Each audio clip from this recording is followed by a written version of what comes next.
you're gonna make that claim, point out the contradiction.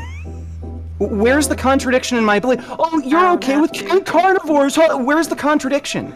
Can you even explain why that belief is ridiculous? No, it's not. You're the one through your own agency put that baby inside you. Yeah, but you might not consent to it being there. Really. Wait, what the hell are you talking about? And that's just plain and simple victim blaming. Yeah, No, 'cause actually, I think Anna's analogy is actually perfect. Not only is it a good analogy, it's actually an analogy that Hunter Thompson uses in her paper when she talks about people scenes. And you guys as well. Yeah, basically, I had like this, like I said, I didn't think much about it. Like, it was not on my mind. Like, any justification, I didn't need them. It was just a given, right? So that abortion should be a thing. So basically, I started to think about it in a way that, can you talk about it like a self-preservation in a way? My point is basically that some against abortion people, like pro-life people, they bring up like all lives are equal, like all lives has equal value, and I think we all know that's shit. Anyone who is not a pacifistic. Well, is there a point in the gestational period where, if there's sufficient evidence that there is consciousness in the fetus, you'd still be in favor of allowing for an abortion? Like, in any circumstance? Wait, are you asking me or? Yeah, you. I mean, I'm trying to lay out my thing. Nice try. You thought you were gonna get to say a whole sentence without getting interrupted? yeah. I mean, you got me confused, and now my brain is broken. It's okay. Start again. We will shut up. Thank you, Kelly. Stephen, why do I have to sub to get on So yeah, basically, what my point was like, for example, it's just like my it's not like a theory or anything. It's just what I've thought of. So basically, like, if we are okay with like intruder like comes to your like house for something like and tries to steal stuff, right? And it's okay to defend your shit and like in the United States you can shoot a guy, I presume, right? So in some cases, like if they infringe upon your like body autonomy or your property, and in that case pregnancy also, if you give birth to a baby and you don't have means to support it, then it will fuck up your life in a way that stolen TV, stolen like equipment and things like that. It's kind of similar in a way. It will also ruin like your future prospects. Like your educational prospects, things like that. So yeah, but the difference here is in all likelihood, you're the one responsible for creating that life. So you're the one who put that life in that situation where if it gets born, it'll be an inconvenience to you in these ways. So if you're the one who's ultimately responsible, you think you should like be able to bring a life into the world, then kill it because you've made improper plans?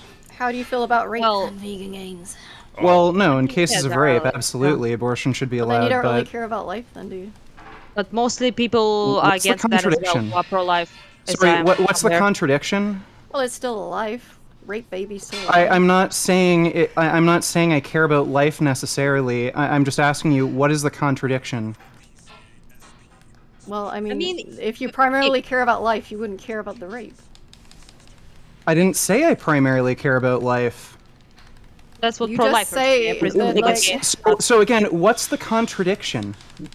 I think if I could just clarify, I think the view here is that something like, well, while preserving life might not be the most important thing, it is an important thing, but it can be surpassed by certain things. So, for example, one of the concerns, like for the bodily autonomy case with JJT. The Thompson's argument would apply in cases of rape because that would be a consideration where there's no where it wasn't the actions of the mother in that case where one could offer a responsibility objection. But so one can have a view where it's like, okay, well, because this argument works in cases of rape, because certain criteria aren't met, then abortion can be legal in cases of rape, but not in cases where a responsibility condition is met or something like that. Can I wait, Anna, real quick? Anna. To some shit. Wait, Anna, let me respond really quick. I'm sorry to what you said. Okay, sorry. So I think one of the points that you were getting at was There are certain times where we say we can kill people to defend things, and you're talking about like defensive property, and then you're comparing like defensive body to defensive property, right? The generally in society and intuitively, when we're thinking about defending things or punishing people or hurting people for doing bad things, a really big part of our brains, the calculations that we're doing there, is how much agency does the other person have. So for instance, if a 35-year-old able-bodied man broke into your house and seemed to be totally coherent and was trying to steal your stuff or attack you, in your mind, you're thinking like, I can fully enact whatever I need to protect my stuff, this person. But when we start to change the agency, the ability for the person to make decisions of the other person, then we start to feel differently. For instance, let's say a drunken person stumbles through our front door and they come into our kitchen looking for food. If you go into the kitchen, you see them and you see they're like wasted, you're probably thinking like, okay, if this was like a totally cognizant person, I would feel differently, but this person's obviously drunk out of their mind, they're not making good decisions. If it was like a 9-year-old that was sneaking into your house, it's like, okay, well, you know, they're sober, but it's a kid, they're stupid, they don't know what they're doing. If a severely mentally disabled person gets it right. So we tend to weight how we feel about other people aggressing on us based on the level of agency that we ascribe to that person. The reason why I feel like the bodily autonomy argument is a losing argument is because you're talking about killing what is truly the most innocent among us. It's a child that doesn't even have the capacity to make bad decisions. And I feel like the threshold for killing that thing is very, very, very, very, very, very, very high. Like, it's impossible for us to imagine a threshold where we would kill like a 6-month-old. And that's why I think it's really hard to grant that it's okay to abort a baby if we're saying the baby is like a living, thinking, breathing human being. I think that's a really difficult thing to do. Okay, but Yeah, I get it. like, Yeah, it makes sense. I don't think you understand. Wait, So, wait, hold on, wait, real quick. analogy... Real quick. Let Anna finish her thing before you guys do your 50 Yeah, minutes. I mean, that makes sense for sure. But in that sense, for example, many pro-life people don't want abortion in any case. Yep. Like literally, like Well, in we're rape not or saying like that. in. Yeah, that's why Yeah, she but said I'm many not pro-life arguing with people. you. She didn't say vegan gains. She said many pro-life people. Yeah. Yes. Yeah, so they use this argument. Also, for example, there is a chance of some complications on your health, right? Pregnancy can impact your health pretty severely, even if it's not like, if it's not going to kill you. It most likely, right now, most people in like countries that have normal medicine, like good medicine, don't die usually during like pregnancy, and labor. But some people still have like pretty severe complications. Sometimes they have like alterings of their like body in a way that stays for like decades or like their entire life. Physical changes, mental changes, emotional changes, hormonal changes. Yeah, there's a lot of things that can be permanent. Yep. Can't you like make an argument that this is like you prioritize this over like, let's say, the person that doesn't even exist yet? So the existing person's experience. So that thing that you just said, a person that doesn't exist yet. If you don't believe it's a person, then the floor is open for what we can do.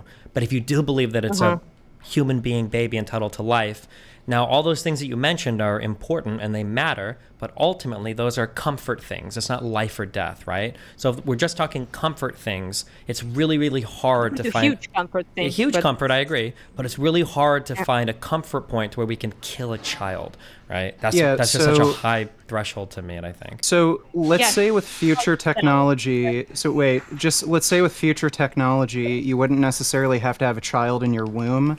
You could take like a piece of your DNA, piece of somebody else's DNA, grow a fetus in a like test tube, basically. Let's say that fetus gets to 6 months gestation to a point where we know it's conscious, but then all of a sudden you have some sort of financial hardship where, oh, well, if I keep this baby, it'll be like financially difficult for me. I won't be able to go to school. I have trouble paying bills. Do you think you should be able to kill it? So you excluded like physical aspects, right? Then it only remains like the financial type of stuff, right? Yeah, and sure. The baby is how old do you say it is? The child? Let's say 6 months gestation, where we know for sure it's sentient. It's also because capable of living by itself, right? By that point, no. There's a good chance. Maybe, but let's take it back a bit then, like 4 months. do I have to like care for it, like for the child afterwards? Like it's not just the money; it's like years and years and years. Yeah, of sure. Let's say your only two options are take care of it or kill it. Like, do you think you don't have responsibility? I think I would be probably morally. I'd say it seems like not the best thing, obviously, but I'd say I probably would not be against that people could do that legally, I guess. Wait, could not kill the child, or what are we talking about exactly? So even though with your own agency you chose to create a conscious being, because it's an inconvenience to you financially, you think you should be able to commit murder? Well, I don't think it's murder if it's not born exactly. Okay, so whoa. So you think a 9-month-old baby that's just about to, the woman's just about to go into labor because it hasn't passed through the vagina? It's not like living? Like what? Yeah, it is living, obviously, but I mean, I'm like we're talking about this consciousness thing. I don't think it has it. How does consciousness arise once you go through a vagina? I mean, you said like how many months, or maybe I got like confused. I said 6 months gestation. Oh, I'm sorry. I didn't. No. 6 months is you can already give birth at 6 months. Sorry, I got like confused with the time. Yeah, I'd say it's if it's not like if it not it inconveniences you, so it doesn't grow inside you, and you can give it away for adoptions, for example. There is no reason to kill it. Then, yeah, of course. Sorry. Well, you could make the same case for it growing inside you. Wait, hold on. Shit, that's a pragmatic dodge right there. Wait a minute. What if you couldn't give birth at 6 months? Because you're using the point that you can give birth to not address, I think, what he's trying to get at.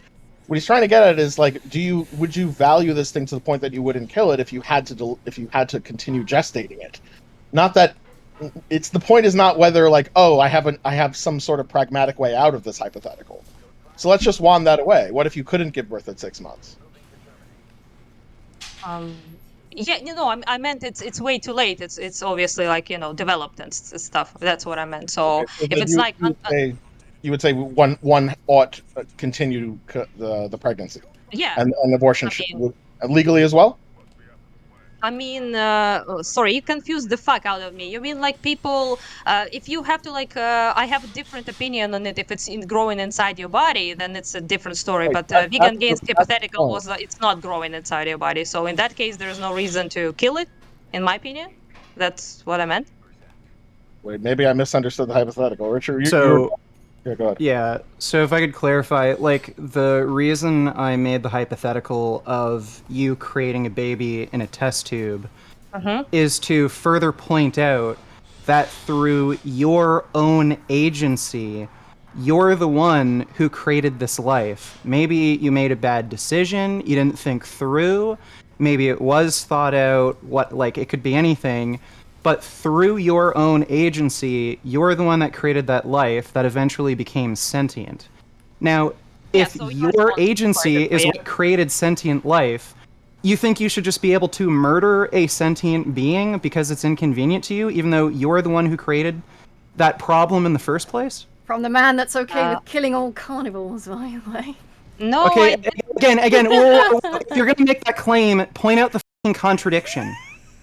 Where's the contradiction in my belief? Oh, you're okay with killing carnivores. Where's the contradiction? Can you even explain why that belief is ridiculous? Let's keep it on topic. I mean, why is it okay then to kill a person who is robbing you? It's a sentient. Because they're violating your rights. I mean, sure, but for example, violating your rights doesn't make sense because a baby is violating your rights too. So you need to. No, it's not. Yeah. No, it's not. You're the one through your own agency put that baby inside you. Yeah, but you might not consent to it being there. Really? Yeah. Wait, what the hell are you talking about? And I think the point of the responsibility objection is that the responsibility condition holds without consent. So for the same reason that if someone were to basically take a burglar and if they like picked a burglar off the street and forced the burglar into their own home and said, aha, you have to be here. And the burglar happened to be like, okay, well, if you're going to keep me locked in here, if you're the one who's like forced me to be here in the first place, I might as well just help myself to your fridge. And the reason it wouldn't be okay to shoot the burglar at that point is because you're the one who put the burglar there in the first place, and whatever conditions there are. Yeah, exactly. I understand. It's not that you consented to the burglar. It's not about whether you consented to the burglar opening your fridge or not. The point is that once you've done certain actions to the burglar, you're responsible for the burglar in some way. Yeah, let me make a point about that. So let's say contraception failed, right? So like a pill or something, it's something failed, right? And you get pregnant, although you took precautions, but it kind of failed. Or maybe you were not like responsible enough. Maybe you forgot to take a pill or some shit, right? So isn't that, for example, if you leave like your door open and it makes way easier for people to rob you, and you even not only you didn't lock it, you like leave it like open, like the door is there. Or you just hurt someone, or you kidnap someone and put them in your house. Well, like again, I don't think that analogy works too well. Like saying you left a door open, that's just plain and simple victim blaming. Like again, the only analogy that makes sense is you took somebody and put them in your house. Yeah, no, actually, I think Anna's analogy is actually perfect. Not only is it a good analogy, it's actually an analogy that Hunter Thompson uses in her paper when she talks about people seeds, where she says, imagine that we live in a room where people seeds kind of float outside, and if they get through your window, a people seed plants itself in your living room and grows into a human person. And let's say that you buy a really expensive screen for your window, but for some reason the screen fails and a people seed happens to float through and plant itself in your living room. Even though you tried to take precautions to keep it from being in there, do you have a right to kill the person that's now growing in your living room? I think that was an example that she used in that anti-abortion paper. So I think it's a fitting analogy. If I can finish, like, please. I've read this. So you left the door open, you were like very irresponsible, you basically invited people to fucking rob you at this point, right? But it's still your right, if you come back and you see someone stealing your shit, to engage them and they're like attack you, for example, or something, or that don't even attack you, right? So you are irresponsible, you're a dumb right? So same shit with a woman who doesn't take a pill or like fucks without like I don't know, like proper protection, for example. Why not just let her finish her point? She can just finish her sentence. It's okay. Yeah, thank you. So basically, in both cases, you are irresponsible. In a way, it's your actions and your irresponsibility that led to harm, being done to you in a way, right? But in that case, it's still like okay for you to defend yourself from a robber, even if you're dumb who left the door open, right? And I kind of think it maybe applies as well in like a woman situation. No. So when people talk about the responsibility condition, there's no univocal usage of the responsibility condition. You have to ask them what those conditions are. So, for example, the people seeds analogy, or you got a good screen, but you're leaving it open. If we analogize that to just someone, saying, okay, well, she's easy, she's spreading her legs, blah blah blah, but she won't actually. She won't actually invite someone in. She won't take someone and bring them inside her. But she'll be like, she'll do things that make it easy for people to come inside her. She'll leave her door open. She'll walk around, and she'll offer, she won't offer resistance. She won't call the cops, and then someone rapes her, right? If something like that happens in like a people seed-esque type of scenario. One can hold the responsibility condition and just say, well, those conditions aren't met, because even if the requirement for responsibility condition is not, it is consensual sex. And yes, while you may have not been responsible in preventing unconsensual sex, it is still, that's not one of my requirements. My requirement for the responsibility condition to obtain is consensual sex. And so, yeah, the people seed analogy is a good analogy for that, but they could just reject that that's one of their conditions. And so that's why the analogy here that's being offered is not the people seed analogy. It's not the analogy in which you just left your door open and a burglar came in. The analogy is you forced the burglar in, right? Yeah, the analogy only really makes sense in cases of rape. It's not that it makes sense. Well, yes, I agree. It only works in case of rape. But the point. Wait. Rape, obviously, right, is one thing. It's like you didn't want it. It happened against your will, obviously, right? But I don't think it's like it only works in that case. For example, if your contraception just didn't work, like it's not your fucking fault, right? It's not like it's same shit. Like you might have not been very responsible, for example, like the door opening thing, right? But it's still like it doesn't make it your fault. Like for example, my friend got pregnant because her pill was not working properly, and it worked before, but for some reason, she had some different like hormonal situation, and it stopped working, and she got pregnant. She had a baby, by the way, but the point is just that in that case, it's not really her choice. She didn't kidnap anyone and didn't like brought them against. It's just I don't understand this kidnapping shit. It's not like in a sense that you are being responsible, sure, but you are being responsible with the door opening thing as well. But still, I want to explain the kidnapping shit because it's actually really important. And it's important to why that analogy is used. The point of the kidnapping stuff is it's the antithesis of it's essentially the difference between someone forcing their way into your house versus you inviting them or forcing them more so into the house. When the point is that when someone creates a child, that child has no say in whether they are in the womb or not. They are forced into that position through no choice of their own. It's not that they're invited into the womb. Also doesn't have in that case any say in if there is a baby there. I didn't hear it. Can you say it again? Sorry. The point is that it's not that there was this open screen and then the child decided to climb its way into the womb.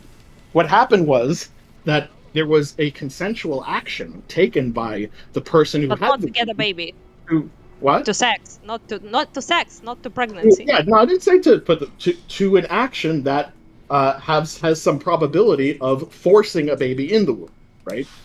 That's the point. There is knowing you're kind of forcing the probability if you open the door your apartment. I did let you finish. If you could just let me. Oh, sorry. Yeah. So the now look, someone can go either way on that. They can say, okay, well, look.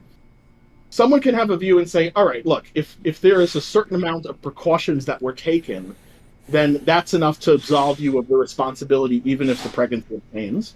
Or someone can say, well, no, on my view of the responsibility condition, that's not enough to absolve one of a pregnancy of the responsibility condition if a pregnancy obtains. Someone could go either way. Someone could just say, well, I'm not sure. Someone could say, I'm not sure in the case where they've really taken everything.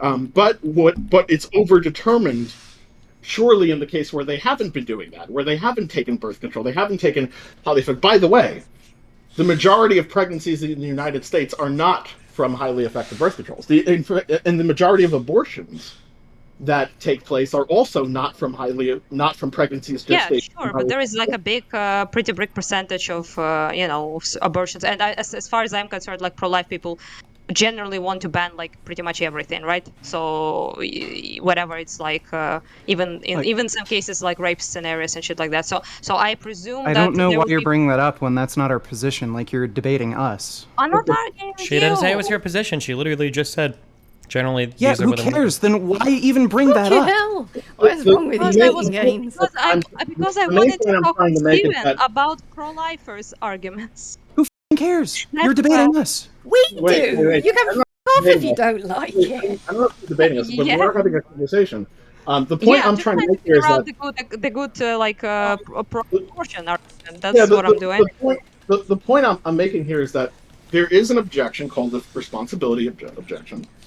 The point here is that there's no univocal responsibility objection. The strongest form of the responsibility objection, I think, easily goes through, which is just to say that if the person isn't really taking any sort of precaution, if they're just having consensual sex, and they're not doing anything to prevent or minimize the chances of pregnancy, it's essentially like someone taking the burglar, not just leaving your door open, but actually just forcing the burglar into the house at that point. Like they're just they're doing what they can. In fact, they're maximizing the probability of the burglary. I have one question. Who's going to be the responsibility and rape police? Like that's a different. Okay, that's a different topic. Rape is a bit different. I'm just curious because apparently this is really important, even though it's really difficult to actually implement in any way that's important at all. It's important to mention that type of topic is a fundamentally different topic than the principled conversation we were having. You're talking about policy now. You're talking about a pragmatic solutions. That's not what we're talking about. We're talking about, in principle, should or should this be done? In principle, should or should this be legal? Whether we have the effective means of enforcing it is a different conversation, or how can we enforce it is a different conversation. Should or should this not be legal? I mean, leads to that, right? You can't enforce something as a legality if it's ridiculous. It's a separate topic. It doesn't lead to that. Well, I'm making it this topic.